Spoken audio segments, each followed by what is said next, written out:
నమస్కారం, n times కి స్వాగతం. హెడ్లైన్ చూద్దాం.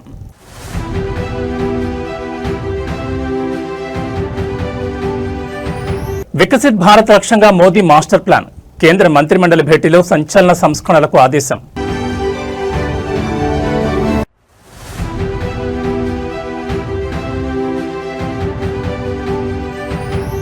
ఢిల్లీ, హైదరాబాద్ హౌస్ లో Modi Cyprus president mega meeting. 3 రంగాల్లో చారిత్రాత్మక ఒప్పందాలు.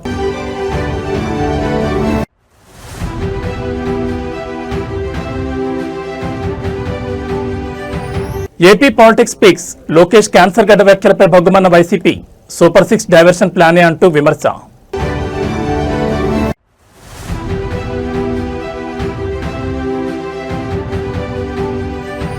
భద్రాద్రి జిల్లాలో రోడ్డుపై కూర్చిన భారీ చిరుత. వాహనదారులు తీసిన షాకింగ్ వీడియో వైరల్. ఏజెన్సీ గ్రామాల్లో హైటెన్షన్. ఇక వివరాలు చూస్తే, భారతదేశాన్ని వికసిత భారత్గా మార్చే దిశగా కేంద్ర ప్రభుత్వం అడుగులు వేగవంతం చేసింది. న్యూఢిల్లీ వేదికగా ప్రధానమంత్రి నరేంద్ర మోడీ అధ్యక్షతన కేంద్ర మంత్రిమండలి అత్యంత కీలకమైన సమావేశం నిర్వహించింది. దేశ పౌరుల జీవన ప్రమాణాలను పెంపొందించడం, పారిశ్రామిక రంగాన్ని బలోపేతం చేయడం లాంటి బహుముఖ వ్యూహాలతో జరిగిన ఈ మెగా మీటింగ్ వివరాలను ప్రధాని మోడీ స్వయంగా పంచుకున్నారు. నిన్న జరిగిన ఈ మంత్రిమండలి సమావేశం అత్యంత ఫలప్రదంగా సాగిందని ప్రధాని వెల్లడించారు. దేశంలో ఈజ్ ఆఫ్ లివింగ్ అంటే సామాన్య ప్రజల జీవన విధానాన్ని మరింత సులభతరం చేయడం, అలాగే ఈజ్ ఆఫ్ డూయింగ్ బిజినెస్ ద్వారా వ్యాపార, పారిశ్రామిక రంగాలకు అడ్డంకులు లేని వాతావరణాన్ని కల్పించడంపై ఈ సమావేశంలో మంత్రులంతా సుదీర్ఘంగా చర్చించారు.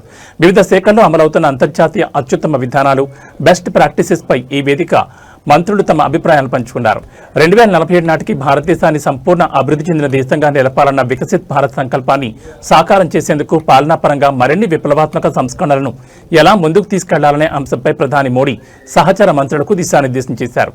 కేవలం ఆర్థిక వృద్ధి మాత్రమే కాకుండా క్షేత్రస్థాయిలో ప్రతి పౌరుడికి ప్రభుత్వ సేవలు పారదర్శకంగా, వేగంగా అందేలా సాంకేతికతను జోడించి సంస్కరణలు తేవాలని ఈ సమీక్షలో స్పష్టం చేశారు.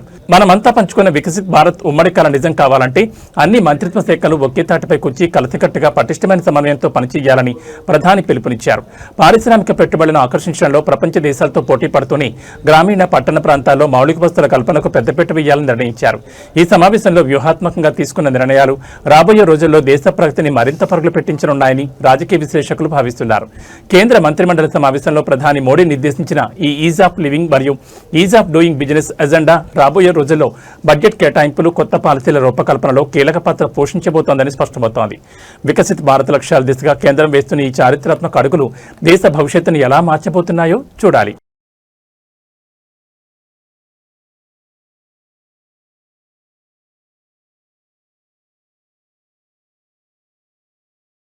అంతర్జాతీయ దౌత్య రంగంలో భారత్, అమెరికా సంబంధాలను మరింత తదుపరి స్థాయికి తీసుకెళ్లే ఒక అత్యంత కీలకమైన పర్యటనకు ముహూర్తం ఖరారైంది. అమెరికా విదేశాంగ మంత్రి మార్కో రూబియో రేపటి నుంచి 4 రోజుల పాటు భారతదేశంలో పర్యటించనున్నారు. అమెరికా విదేశాంగ మంత్రిగా బాధ్యతలు చేపట్టిన తర్వాత రూబియో భారత్కు రావడం ఇదే తొలిసారి కావడంతో ఈ పర్యటనపై ప్రపంచవ్యాప్తంగా భారీ అంచనాలు నెలకొన్నాయి. 4 రోజుల సుదీర్ఘ పర్యటనలో భాగంగా అమెరికా విదేశాంగ మంత్రి మార్కో రూబియో భారత ప్రభుత్వ ఉన్నతాధికారులతో మరియు తన కౌంటర్ పార్ట్తో విస్తృత స్థాయి చర్చలు జరపనున్నారు. ముఖ్యంగా ఇరు దేశాల మధ్య వ్యూహాత్మక బంధాన్ని బలోపేతం చేసేలా ఇంధనం, గ్లోబల్ సెక్యూరిటీని ప్రభావితం చేసే రక్షణ మరియు ఆర్థిక భాగస్వామ్యాన్ని పెంచే వర్తక రంగాలపై ఈ వేదికగా అత్యంత కీలకమైన చర్చలు జరగనున్నాయి. రక్షణ రంగంలో సాంకేతిక పరిజ్ఞానం మార్పిడిపై కొన్ని కీలక ఒప్పందాలు కూడా కుదిరే అవకాశం ఉందని దౌత్య వర్గాలు చెబుతున్నాయి. ఈ పర్యటనలో అత్యంత ప్రధానమైన ఘట్టం మే 26వ తేదీన న్యూఢిల్లీలో జరగబోయే ప్రతిష్టాత్మక క్వాడ్ సమావేశం. భారత్, అమెరికా, జపాన్, ఆస్ట్రేలియా దేశాలతో కూడిన ఈ క్వాడ్ సదస్సులో అమెరికా ప్రతినిధిగా మార్కో రూబియో పాల్గొబోతున్నారు. ఇండో పసిఫిక్ రీజియన్లో చైనా దూకుడుకు బ్రేక్ వేయడంతో పాటు సముద్ర తీర భద్రత, స్వేచ్ఛాయుత వాణిజ్యం మరియు కౌంటర్ టెర్రరిజంపై క్వాడ్ దేశాల విదేశాంగ మంత్రులు ఈ వేదికగా ఒక ఉమ్మడి వ్యూహాత్మక ప్రణాళికను సిద్ధం చేయనున్నారు. ప్రస్తుత అంతర్జాతీయ రాజకీయ పరిణామాలు, భౌగోళిక అనిశ్చితుల నేపథ్యంలో అమెరికా కొత్త విదేశాంగ మంత్రి తొలి పర్యటనకై భారతదేశాన్ని ఎంచుకోవడం గమనార్హం. వాషింగ్టన్ దౌత్య విధానంలో భారత్కున్న అగ్ర ప్రాధాన్యతను ఈ పర్యటన మరోసారి చాటి చెబుతోందని విశ్లేషకులు భావిస్తున్నారు. గ్లోబల్ సప్లై చైన్ బలోపేతం చేయడం, క్లీన్ ఎనర్జీ భాగస్వామ్యం లాంటి అంశాలు కూడా ఈ 4 రోజుల ఎజెండాలో ప్రధానంగా నిలవనున్నాయి. రేపటి నుంచి ప్రారంభం కాబోతున్న అమెరికా విదేశాంగ మంత్రి మార్కో రూబియో పర్యటన అటు ద్వైపాక్షిక సంబంధాలకే కాకుండా మే 26న జరగబోయే క్వాడ్ సదస్సు విజయవంతం కావడానికి ఎంతో కీలకం కాబోతోంది. ఢిల్లీ వేదికగా జరగబోయే ఈ అంతర్జాతీయ దౌత్య పరిణామాలపై ప్రతినిధులు నిరంతరం నిఘా ఉంచారు. భారత దౌత్య రంగంలో మరో అత్యంత కీలకమైన అంతర్జాతీయ భేటీకి రాజధాని న్యూఢిల్లీ వేదికవుతోంది. భారత పర్యటనకు విచ్చేసిన సైప్రస్ అధ్యక్షుడు నికోస్ క్రిస్టోడౌలిడ్స్ తో ఇవాళ ప్రధానమంత్రి నరేంద్ర మోడీ భేటీ కానున్నారు. ఢిల్లీలోని ప్రతిష్టాత్మక హైదరాబాద్ హౌజ్లో జరగబోయే ఈ ఉన్నత స్థాయి సమావేశంపై ఇరు దేశాల దౌత్య వర్గాలతో పాటు అంతర్జాతీయ సమాజం కూడా ఆసక్తిగా గమనిస్తోంది. ఇవాళ మధ్యాహ్నం హైదరాబాద్ హౌస్ వేదికగా ప్రధాని మోడీ అధ్యక్షుడు నికోస్ క్రిస్టోడౌలిడ్స్ ముఖాముఖి చర్చలు జరపనున్నారు. ఈ ద్వైపాక్షిక చర్చల్లో ప్రధానంగా 3 రంగాలపై ఇరు దేశాలు దృష్టి పెట్టబోతున్నాయి. భారత్ సైప్రస్ మధ్య ఆర్థిక బంధాన్ని బలోపేతం చేసేలా, వాణిజ్య రంగంలో వ్యూహాత్మక భాగస్వామ్యాన్ని పెంచేలా, డిఫెన్స్ మరియు డిజిటల్ యుగంలో ఇరు దేశాల ప్రగతికి ఊతమిచ్చేలా సాంకేతిక రంగాలపై కీలక ఒప్పందాలు జరిగే అవకాశం ఉంది. యూరోపియన్ యూనియన్లో కీలక దేశమైన సైప్రస్తో భారతదేశానికి దశాబ్దాలుగా అత్యంత బలమైన స్నేహ సంబంధాలున్నాయి. ప్రస్తుత అంతర్జాతీయ రాజకీయ ఆర్థిక పరిస్థితుల నేపథ్యంలో ఈ భేటీ ఇరు దేశాల వ్యూహాత్మక భాగస్వామ్యాన్ని మరింత తదుపరి స్థాయికి తీసుకెళ్లనుంది. ముఖ్యంగా సైప్రస్ గుండా ఐరోపా మార్కెట్లలోకి భారతీయ ఉత్పత్తుల ఎగుమతిని పెంచడం, అలాగే సైప్రస్కు అవసరమైన ఐటీ, రక్షణ, సాంకేతికతను భారత్ అందించడంపై ఈ వేదికగా ఒక రోడ్ మ్యాప్ సిద్ధం కానున్నట్లు సమాచారం అందుతోంది. ప్రధాని మోడీ, అధ్యక్షుడు నికోస్ క్రిస్టోడౌలిడ్స్ల మధ్య 1-to-1 చర్చల అనంతరం ఇరు దేశాల ఉన్నతాధికారుల సమక్షంలో ప్రతినిధుల స్థాయి చర్చలు జరుగుతాయి. ఆ తర్వాత వివిధ రంగాలకు సంబంధించిన అవగాహన ఒప్పందాలపై ఇరు దేశాలు సంతకాలు చేరున్నాయి.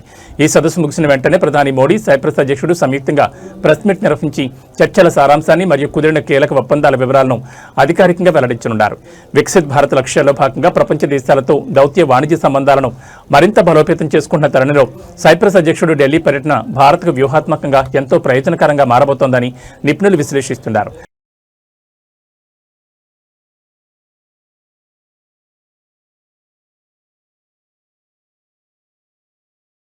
తెలంగాణ రాజకీయాల్లో మహిళా భద్రత, మైనర్ బాలికపై జరిగిన అఘాయిత్య అంశం తీవ్ర పొలిటికల్ టర్న్ తీసుకుంది. రాష్ట్రంలో జరిగిన ఒక దారుణ ఘటనపై ప్రతిపక్ష నాయకుడు బీఆర్ఎస్ అధినేత కేసీఆర్ అవలంబిస్తున్న మౌనాన్ని టార్గెట్ చేస్తూ సోషల్ మీడియా వేదికగా విమర్శలు వెలువెత్తున్నాయి. ఒక మైనర్ అమ్మాయికి ఇంతటి అన్యాయం జరిగితే ప్రతిపక్ష నాయకుడిగా ఉన్న కేసీఆర్ ఎక్కడా అంటూ అధికార పక్ష శ్రేణులు మరియు నెటిజన్లు తీవ్ర స్థాయిలో ప్రశ్నిస్తున్నారు. సదరు ఘటన సమాజంలో తీవ్ర కలకలం రేపినప్పటికీ ప్రధాన ప్రతిపక్ష నాయకుడి హోదాలో ఉన్న కేసీఆర్ కనీసం ఒక ప్రెస్ నోట్ లేదా ఖండన ప్రకటన కూడా విడుదల చేయకపోవడం బాధ్యతారాహిత్యమంటూ నెటిజన్లు ధ్వజమెత్తుతున్నారు. ఒక ఆడబిడ్డకు అన్యాయం జరిగినప్పుడు బాధ్యతలకు అండగా నిలవాల్సిన బాధ్యత ప్రతిపక్షంపై లేదా అని ప్రశ్నిస్తున్నారు. ఇంతటి సున్నితమైన మరియు దారుణమైన ఉదంతంపై బీఆర్ఎస్ అధినాయకత్వం ఎందుకు స్పందించడం లేదనే అంశం ఇప్పుడు రాజకీయంగా హాట్ టాపిక్ గా మారింది. విమర్శకులు ప్రధానంగా కేసీఆర్ తాజా రాజకీయ పర్యటనలను, భేటీలను ఈ సందర్భంగా ప్రస్తావిస్తున్నారు. ఇతర రాష్ట్రాలు లేదా ఇతర పార్టీల నాయకులు వచ్చినప్పుడు వారితో సమావేశం కావడానికి గంటల తరబడి రాజకీయాలు చర్చించడానికి సమయం ఉంటుంది. కానీ రాష్ట్రంలో ఒక మైనర్ బాలికకు అన్యాయం జరిగితే ఆ బాధిత కుటుంబానికి ధైర్యం చెప్పడానికి లేదా పరామర్శించడానికి తీరిక లేదా అంటూ సోషల్ మీడియాలో ప్రశ్నల వర్షం కురిపిస్తున్నారు. ప్రతిపక్షం అంటే కేవలం రాజకీయాల కోసమేనా? ప్రజా సమస్యలు మరియు ఇటువంటి దారుణాలు జరిగినప్పుడు క్షేత్రస్థాయికి రారా అంటూ నిలదీస్తున్నారు. ముఖ్యమంత్రి రేవంత్ రెడ్డి నేతృత్వంలోని కాంగ్రెస్ ప్రభుత్వం ఈ ఘటనపై తక్షణమే స్పందించి కఠిన చర్యలు తీసుకుంటున్న తరుణంలో ప్రతిపక్షం కేవలం తప్పులు వెతకడానికే పరిమితమవుతోందని కాంగ్రెస్ నేతలు ఆరోపిస్తున్నారు. అయితే ఈ విమర్శలపై బీఆర్ఎస్ శ్రేణులు కూడా అంతే బలంగా కౌంటర్ ఇస్తున్నాయి.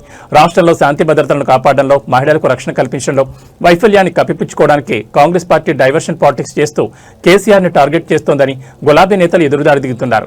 ఒక మైనర్ ఆడబిడ్డకు జరిగిన అన్యాయం చుట్టూ ఇప్పుడు తెలంగాణలో అధికార ప్రతిపక్షాల మధ్య పెద్ద ఎత్తున మాటలిద్దం నడుస్తోంది. మరి ఈ ఘాటు విమర్శలపై కేసీఆర్ మౌనంపై ఇవాళ బీఆర్ఎస్ ముఖ్య నేతలు లేదా ప్రతినిధులు ఎలా స్పందిస్తారనేది వేచి చూడాలి. ఇప్పుడు ఆయనకు లేడీకి లేచిందే పరగాని కేటీఆర్ ఏదనుకుంటే అదే అనుకుంటాడు. కల్వకుంట్ల రాజ్యాంగం అనుకుంటుండు. వాళ్ళ నాయన దిగిపోయి చాలా రోజులైంది, వాళ్ళ నాయన అర్థమై ఫామ్ హౌస్లో వండుకున్నాడని ఆయనకు అర్థమైతలేదు. ఈయన చెప్పింది నిజమైతే వాళ్ళ నాయన ఎందుకో స్టేట్మెంట్ ఇవ్వలేదు. ఒక మైనర్ గర్ల్కి అన్యాయం జరిగితే లీడర్ ఆఫ్ అపోజిషన్ ఎక్కడ పడుకుండు, ఏడ నిద్రపోతుండు? బయటకు వచ్చి మాట్లాడడానికి ఒకవేళ శక్తి లేకపోయినా ప్రెస్ నోట్ అయినా రిలీజ్ చేయాలి కదా.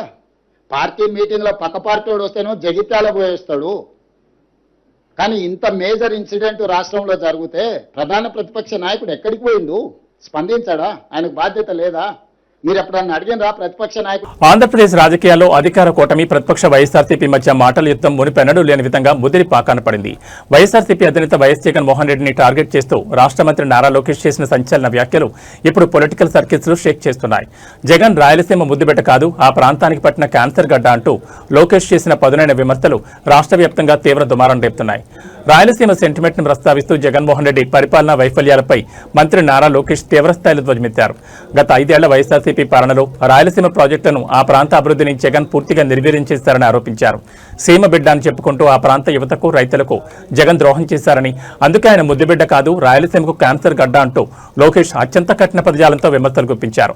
రాయలసీమ అంశంతో పాటు జగన్ వ్యక్తిగత కుటుంబ వివాదాలను కూడా మంత్రి లోకేష్ ఈ సందర్భంగా రాజకీయ వేదికపై తీసుకొచ్చారు. సొంత కుటుంబ సభ్యులనే జగన్ దారుణంగా మోసం చేశారని లోకేష్ ఆరోపించారు.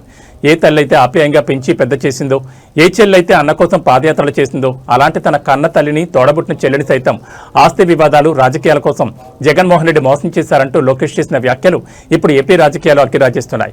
కన్నవారిని నమ్మని వ్యక్తి రాష్ట్ర ప్రజలను ఏం నమ్ముతారంటూ లోకేష్ అందించిన ప్రశ్నలు సోషల్ మీడియాలో సైతం హాట్ టాపిక్ గా మారాయి.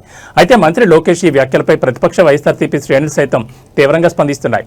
రాజకీయంగా ఎదుర్కోలేకనే చంద్రబాబు లోకేష్ లో వ్యక్తిగత విమర్శలు దిగుతున్నారని, సూపర్ 6 హామీల వైఫల్యం నుంచి ప్రజల దృష్టి మళ్లించడానికి ఇలాంటి అవాస్తవాలు మాట్లాడుతున్నారంటూ వైఎస్ఆర్సీపీ నేతలు ఎదురుదాడి దిగుతున్నారు. రాయలసీమ ప్రగతి మరియు కుటుంబ అంశాలను ముడిపెడుతూ మంత్రి నారా లోకేష్ చేసిన ఈ పవర్ఫుల్ కామెంట్స్ ఏపీ రాజకీయాల్లో మరింత హీట్ పెంచబోతున్నాయని స్పష్టమవుతోంది.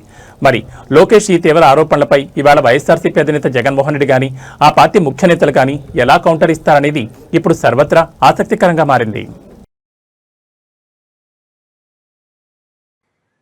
జగన్మోహన్ రెడ్డి గారు ప్రెస్ మీట్ ఎవరైనా చూసారా? అది చూసిన తర్వాత చీటింగ్ బుక్స్ వరల్డ్ రికార్డులో #1 స్థానం ఆయనకి ఇవ్వచ్చబ్బా. సొంత తండ్రిని మోసం చేశాడు, సొంత తల్లిని మోసం చేశాడు, సొంత చెల్లిని మోసం చేశాడు, ఇంకో చెల్లికి చెందిన తండ్రిని చంపేసి ఏకంగా ఆ కుటుంబాన్ని మోసం చేసిన వ్యక్తి జగన్మోహన్ రెడ్డి గారు. సొంత జిల్లాని మోసం చేశాడు, చివరికి సొంత నియోజకవర్గాన్ని మోసం చేశాడు.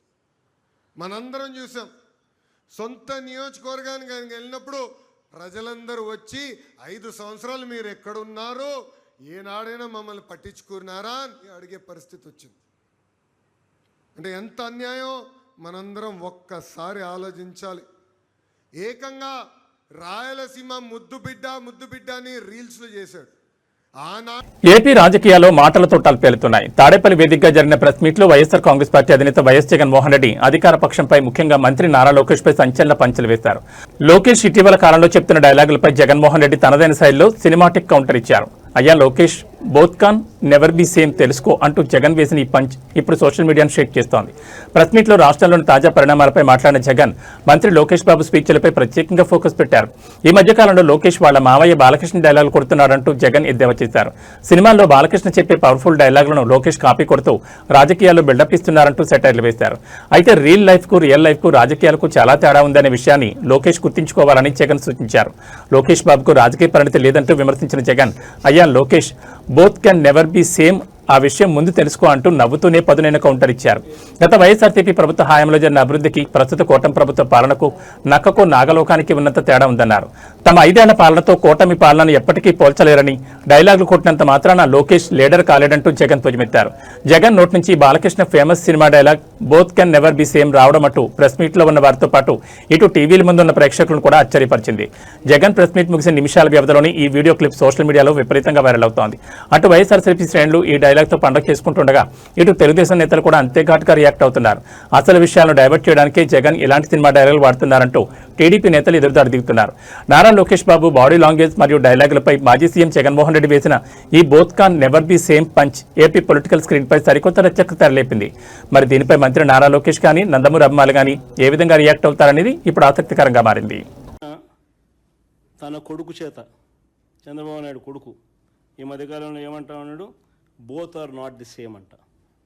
బాలకృష్ణ డైలాగులు ఈయన కొడతా ఉన్నాడు, both are not the same అని పబ్లిక్ మీటింగ్స్లో ఈయన డైలాగ్ కొడతా ఉన్నాడు. గవర్నెన్స్ మీద ఈ లోకేష్ అనే చంద్రబాబు నాయుడు గారు అనే కొడుకు, అవునయ్యా both can never be same. Chandrababu Naidu గారు కొడుకు చెప్తా ఉన్నా, చంద్రబాబు నాయుడు చెప్తా ఉన్నా, both can never be same. వెన్నుపోటుతో పార్టీని పెట్టి పార్టీ గుర్తును దోచేయడం మీ హిస్టరీ. ఎదరొడ్డి నిలబడి ప్రజా మద్దతుతో గవర్నమెంట్ స్థాపించడం మా హిస్టరీ.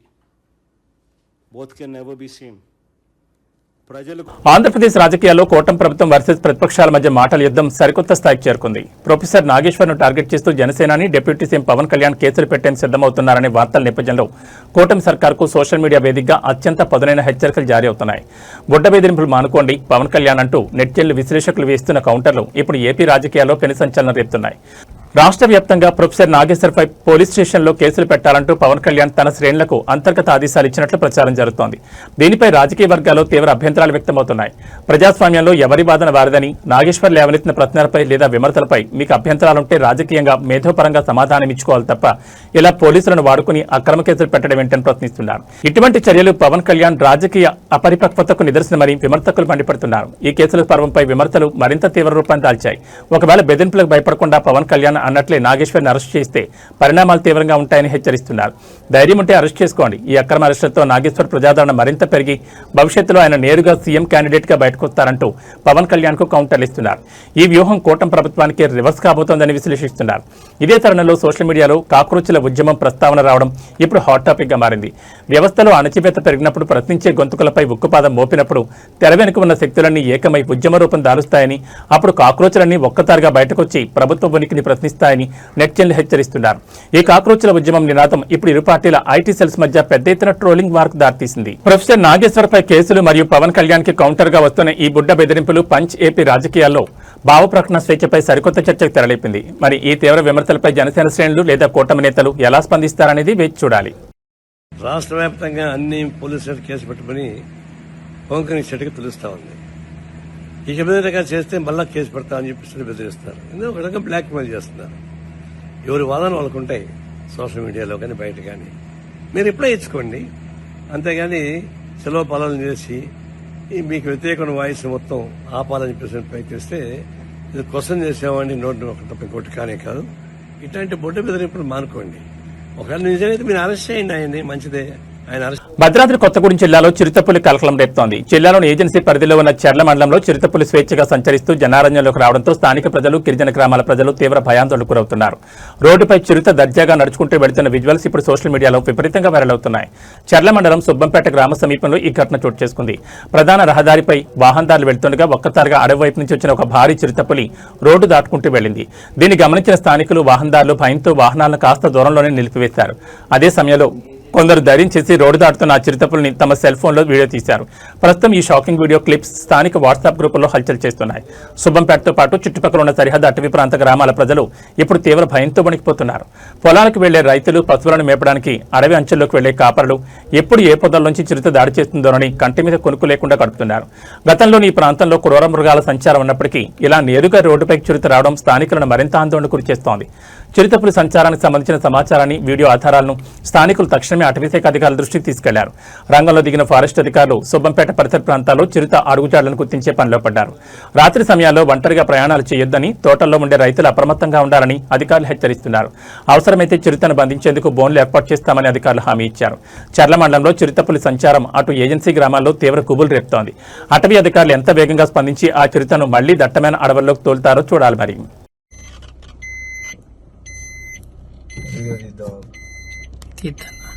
అమ్మా చిరుతపుల్ని ఎప్పుడు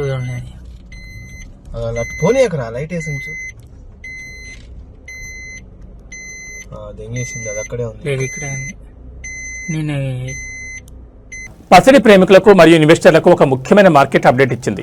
హైదరాబాద్ బులియన్ మార్కెట్లో ఇవాళ బంగారం, వెండి ధరలు విభిన్న ధోరణిని కనబరిచాయి. అంతర్జాతీయ మార్కెట్ ఒడిదుడుకుల ప్రభావంతో ఇవాళ మార్కెట్లో బంగారం ధరలు స్వల్పంగా ఊరటనివ్వగా వెండి ధరలు మాత్రం ఒక్కసారిగా భారీగా పెరిగి షాక్ ఇచ్చాయి. ముందుగా పసిడి ధరల వివరాలు పరిశీలిస్తే ఇవాళ మార్కెట్లో లగ్జరీ గోల్డ్ ధరలు పతనమయ్యాయి. 24 క్యారెట్ల 10 గ్రాముల అపరంజీ బంగారం ధరపై ఒక్కసారిగా ₹440 పతనమై ప్రస్తుతం 1,59,490కి చేరింది. అదేవిధంగా ఆభరణాల తయారీకి ఉపయోగించే 22 క్యారెట్ల 10 గ్రాముల పసిడి ధర కూడా ₹400 తగ్గి ప్రస్తుతం 1,46,200 పలుకుతోంది. గత కొన్ని రోజులుగా స్థిరంగా ఉన్న పసిడి ధరలు ఇవాళ స్వల్పంగా దిగి రావడం కొనుగోలుదారులకు కొంత ఊరట కలిగించే అంశం. అయితే బంగారం ధరలు తగ్గితే వెండి ధరలు మాత్రం ఇవాళ కొండెక్కి కూర్చున్నాయి. మార్కెట్లో ఇవాళ వెండి ధరలు భారీగా ఎగబాకాయి. ఒక్కరోజే కేజీ వెండి ధరపై ఏకంగా 5,000 చొప్పున పెరిగి ప్రస్తుతం కేజీ సిల్వర్ రేటు రికార్డు స్థాయిలో 2,95,000గా ఉంది. పారిశ్రామిక రంగానికి విపరీతంగా పెరిగిన డిమాండ్ కారణంగానే వెండి ధరలు ఈ స్థాయిలో భారీ పెరుగుదల నమోదైనట్లు బులియన్ మార్కెట్ నిపుణులు విశ్లేషిస్తున్నారు. హైదరాబాద్ బులియన్ మార్కెట్ ట్రెండ్ ఎలా ఉంటే రెండు తెలుగు రాష్ట్రాల్లోని ఇతర ప్రధాన నగరాలైన విజయవాడ, విశాఖపట్నం, వరంగల్, గుంటూరు తదితర ప్రాంతాల్లో స్థానిక పన్నులు, ఆయా జ్యువెలరీ షోరూంల మేకింగ్ ఛార్జీలను బట్టి ఈ ధరల్లో స్వల్పంగా తేడాలుండే అవకాశం ఉంది. వినియోగదారులు కొనుగోలు చేసే ముందు లైవ్ ధరలను సరిచూసుకోవాలని మార్కెట్ వర్గాలు సూచిస్తున్నాయి. ఇవాళ మార్కెట్లో బంగారం ధర తగ్గడం, వెండి ధర పెరగడం ఇన్వెస్టర్లు సరికొత్త సమీకరణాలకు దారితీస్తోంది.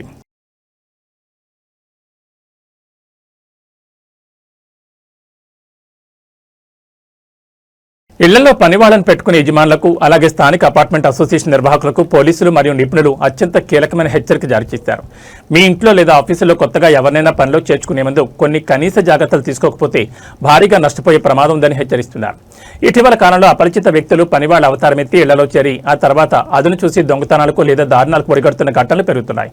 ఈ నేపథ్యంలో ఎవరైనా మీ దగ్గరకు కొత్తగా పని కోసం వస్తే వారి ఆధార్ కార్డు ఒరిజినల్ను పరిశీలించడంతో పాటు వారి ఫోటో, పాత అడ్రస్ మరియు పూర్తి వివరాలను పూర్తిగా తీసుకున్నాకే వారిని పనిలోకి పెట్టుకోవాలని నిపుణులు సూచిస్తున్నారు. వీలైతే వారి స్థానిక పోలీస్ వెరిఫికేషన్ కూడా చేసుకోవడం ఉత్తమం. పని కోసం వచ్చిన వారి ప్రవర్తనలో కానీ లేదా వారు సబ్మిట్ చేసిన ఐడి కార్డులలో కానీ మీకు ఏమాత్రం అనుమానం వచ్చినా ఏమాత్రం ఉపేక్షించొద్దు. తక్షణమే స్థానిక పోలీసులకు లేదా డయల్ 100కు సమాచారం అందించి అప్రమత్తం చేయాలని కోరుతున్నారు. మీ అప్రమత్తతే మీ కుటుంబానికి రక్షణ అని చెప్తున్నారు.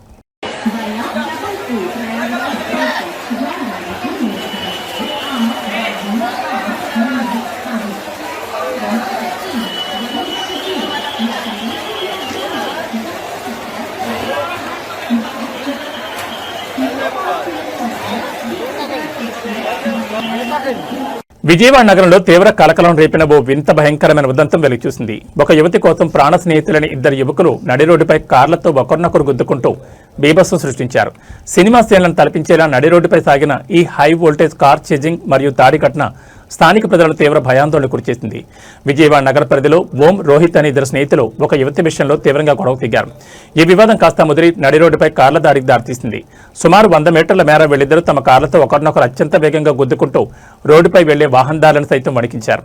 రోడ్డుపై కార్లు ఒకదానికొకటి బలంగా ఢీకుంటున్న శబ్దాలు, ఆ వేగం చూసి స్థానికులు ప్రాణాలు గుప్పెట్లో పెట్టుకుని పరుగులు తీశారు. సమాచారం అందుకున్న పోలీసులు తక్షణమే ఘటనా స్థలానికి చేరుకున్నారు. అయితే గొడవ జరిగిన సమయంలో ఒక కారులో సదరు యువతి ఉండగా మరో కారులో కొందరు యువకులు ఉన్నట్లు పోలీసులు ప్రాథమికంగా గుర్తించారు. వీరి మధ్య ఉన్న పాత కక్షలు లేదా సదరు యువతి వ్యవహారమే ఈ ఘర్షణకు దారితీసినట్టు తెలుస్తోంది.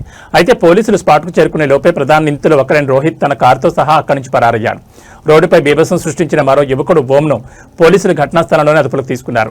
అతడి కారును సీజ్ చేసి పోలీస్ స్టేషన్కు తరలించారు.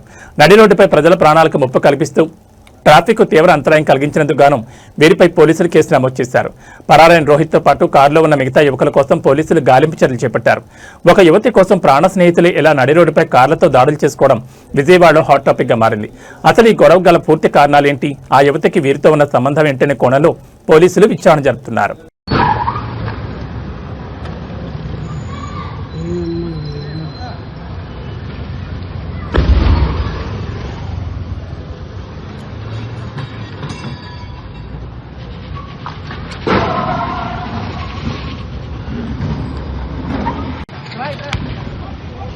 సంగారెడ్డి జిల్లాలో వంట గ్యాస్ కష్టాలు మళ్లీ మొదలయ్యాయి. సిలిండర్ల సప్లై సక్రమంగా లేకపోవడంతో జిల్లాలోని పలు ప్రాంతాల్లో వినియోగదారులు తీవ్ర ఇబ్బందులు పడుతున్నారు.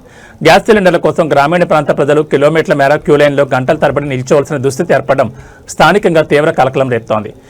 జిల్లాలోని గొంగళూరు గ్రామంలో వంట గ్యాస్ కోసం వినియోగదారులు అల్లాడిపోతున్నారు. గ్రామంలోని భారత్ గ్యాస్ ఏజెన్సీ కార్యాలయం ఎదుట వంట గ్యాస్ సిలిండర్ల కోసం జనం భారీగా బారులు తీరారు.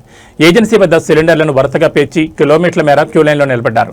ఉదయం నుంచి వంట పనులన్నీ పక్కన పెట్టి మహిళలు, వృద్ధులు సైతం సిలిండర్ల కోసం ఎదురుచూడడం ఇక్కడ గ్యాస్ కష్టాల తీవ్రతకు అద్దం పడుతోంది. ఆన్లైన్లో గ్యాస్ బుక్ చేసి రోజులు గడుస్తున్నా, వారం దాటుతున్నా తమకు సిలిండర్ల సరఫరా చేయడం లేదని వినియోగదారులు తీవ్ర ఆగ్రహం వ్యక్తం చేస్తున్నారు. ఏజెన్సీ చుట్టూ ఎన్నిసార్లు తిరిగినా స్టాక్ లేదంటూ నిర్లక్ష్య సమాధానాలు చెప్తున్నారని స్థానికులు మండిపడుతున్నారు. సకాలంలో వంట గ్యాస్ అందకపోవడంతో ఇళ్లలో పొయ్యి వెలిగే పరిస్థితి లేదని, తీవ్ర ఇబ్బందులు పడుతున్నామని గోంగళూరు గ్రామస్తులు ఆవేదన వ్యక్తం చేస్తున్నారు. ఏజెన్సీల వద్ద కృత్రిమ కొరత సృష్టిస్తున్నారా, లేక పైనుంచే సప్లై తగ్గడం వల్ల ఈ సమస్య వచ్చిందా అనే కోణంలో జిల్లా పౌర సరఫరాల శాఖ అధికారులు స్పందించాలని ప్రజలు డిమాండ్ చేస్తున్నారు. బ్లాక్ మార్కెట్ దందాపై నిఘా పెట్టాలని, గోంగళూరు పరిసర గ్రామాల్లో గ్యాస్ కొరతను తక్షణమే తీర్చి సిలిండర్లను నేరుగా ఇళ్లకు డెలివరీ చేసేలా చర్యలు తీసుకోవాలని వినియోగదారులు కోరుతున్నారు. డిజిటల్ యుగంలోనూ గ్యాస్ సిలిండర్ కోసం కిలోమీటర్ల మేర క్యూలైన్లో నిలబడాల్సి రావడం నిజంగా విచారకరం. మరి గోంగళూరు భారత్ గ్యాస్ ఏజెన్సీ నిర్వాహకులు, ఉన్నతాధికారులు స్పందించి గ్యాస్ సరఫరాను ఎప్పటికీ పునరుద్ధరిస్తారో చూడాలి.